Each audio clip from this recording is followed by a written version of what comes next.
To the world, make it a better place for you and for me and the entire human race. There are people dying. If you care enough for the living, make a better place for you and for me. Hello, everybody. I'm Lady Cheryl, and I want to welcome you to my YouTube channel. In this episode, I'm going to share with you how I'm storing some of my seeds. I'm also going to share with you a few harvests from the emergency garden. What else am I going to show you? Oh, yeah, I'm going to show you how I am building a raised garden bed so that I can use the reclaimed soil from what I harvested from the emergency garden. Okay, let's get started. It's Monday, and I harvested all the corn today. And as you can see here, most of it was leaning, but I did have a few of them down. But remember, we had that windstorm. Anyway, I'm in the greenhouse. These are the smaller ones. I went ahead and harvested everything. And here are my big ones. So we've got some nice sized corn. I'm going to sit under the gazebo and shuck it all. And then I'll come back and show you what I got. Pretty decent corn. Some of the kernels are not all the way developed, but hey, not bad at all. Some lucky person will enjoy it. It's too hot out here, guys. I'm going in the house to do it. Okay, so here is some of the corn. I didn't shuck all of it, but the majority of it I did, and I kept the irregular pieces, and I called a senior citizen friend to come and pick up the pieces that looked the best. And even the irregular pieces, guys, taste delicious because I ate some of it. And if you didn't know, if you cook and eat corn within an hour after you harvest it, the sugars don't have the opportunity to convert into carbohydrates, so it doesn't have as many calories as it would if it was just sitting up on a shelf or at a farmer's market. Our Japanese eggplants are doing really well, and I harvest the majority of them today, and these are going to be picked up too. And it's one of my favorite type of eggplant. It really doesn't taste that different from Black Beauty, but it has smaller seeds in it, and it cooks up a little more tender. Okay, guys, I want to show you something. Here are my sweet potato vines. They're growing in these two 29 and 30 gallon tubs. Pan over the vines again to show you. And I was watering them this morning. And right here, I noticed a sweet potato too far up from the surface. You see it's green because it's getting light. I scraped that a little bit and I shouldn't have. Let me go in a little closer. So you don't want your potato showing. So I'm taking some old soil out of this container here that didn't have any spider mites or anything else that I could detect wrong in it. And I'm going to cover this up really good. So I'm just going to put soil all across the top of here. Okay, I'm covering up that right there. That's summer savory. I want that to grow. And if one was pushing up, that means it could be more pushing up. So I want to make sure that I cover everything. And you don't have to watch me do that, but I'm going to do the same thing for this bucket over here. And we'll remove any bad leaves while I'm at it. I don't pretty up my garden. I show you everything. Here are Japanese beetle insect damage. So I will put some of my repellent around here and maybe mist the soil with a little neem oil spray. Gotta be careful because it's too hot down here. So yeah, I just like to show you everything so you know what to do if you get that situation. Okay, guys, I was just out watering the food forest and I noticed that this Utah Gold Sweet Pomegranate is right. I bought the tree from Ison's nursery online about 4 years ago, and it's a very unusual pomegranate. So this is what the pomegranate looks like. On the inside, it's a real light pink and it's super juicy and super, super sweet. I also harvested sweet bell peppers from the emergency garden today, and some of them are small, but it's really hot around this time of year, so that's okay. I know the recipients will enjoy them. It's a wonderful feeling to be able to give to others.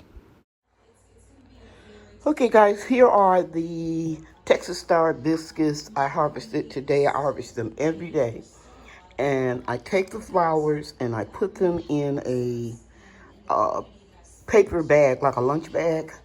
And this piston, I think is what you call it right there, I harvest that as well. And I put them in a bag, and a day or two they'll be dry, thoroughly dry.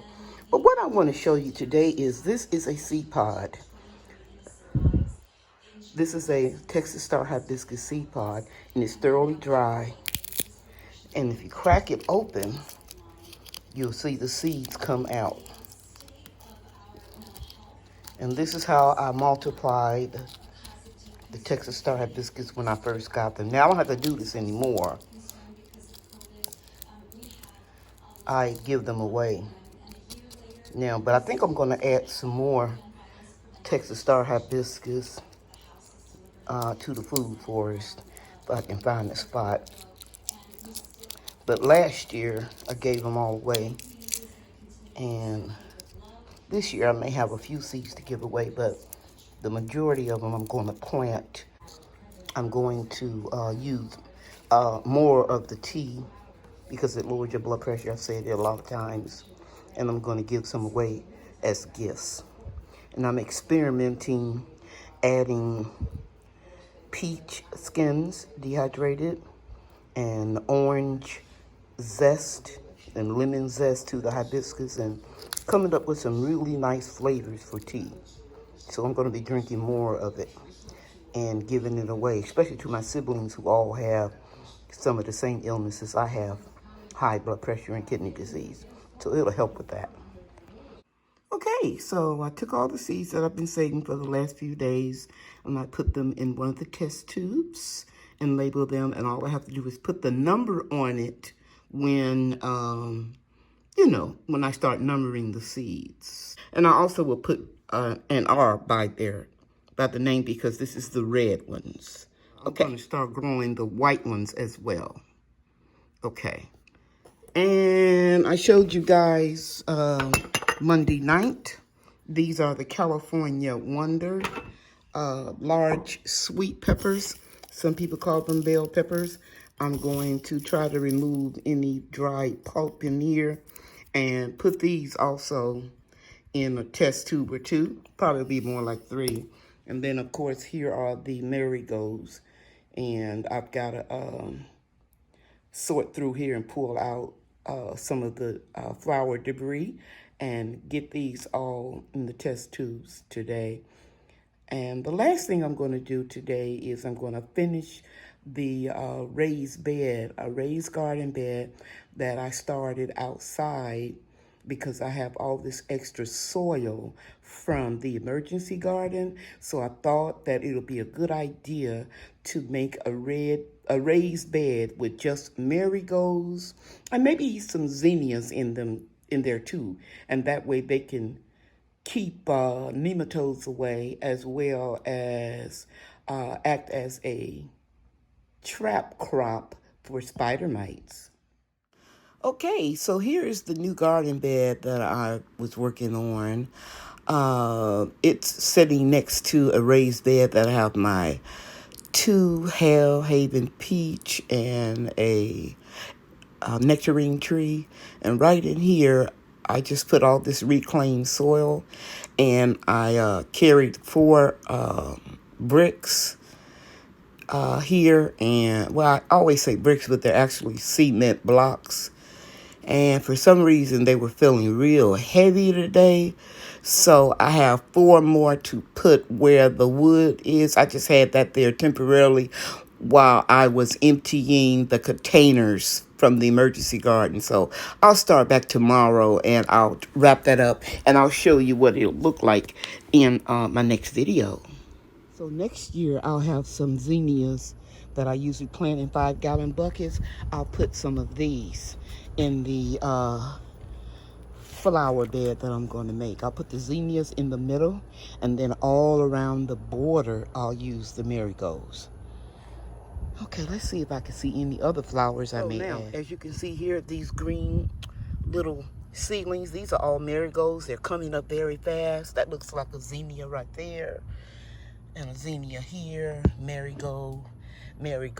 I will pull all these up, prick them up really easily and put them in that flower bed. So that's what I plan to do tomorrow, and I'll show you that in my next video.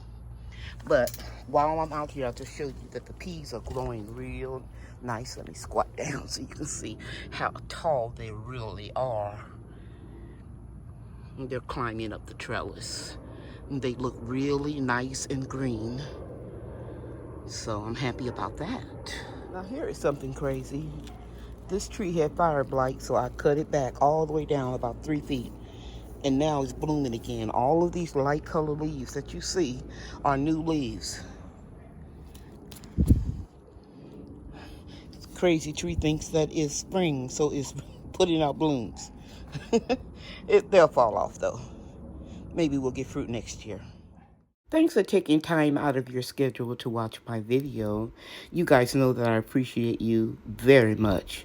God loves you, and I love you too. Thank you for watching. Bye now.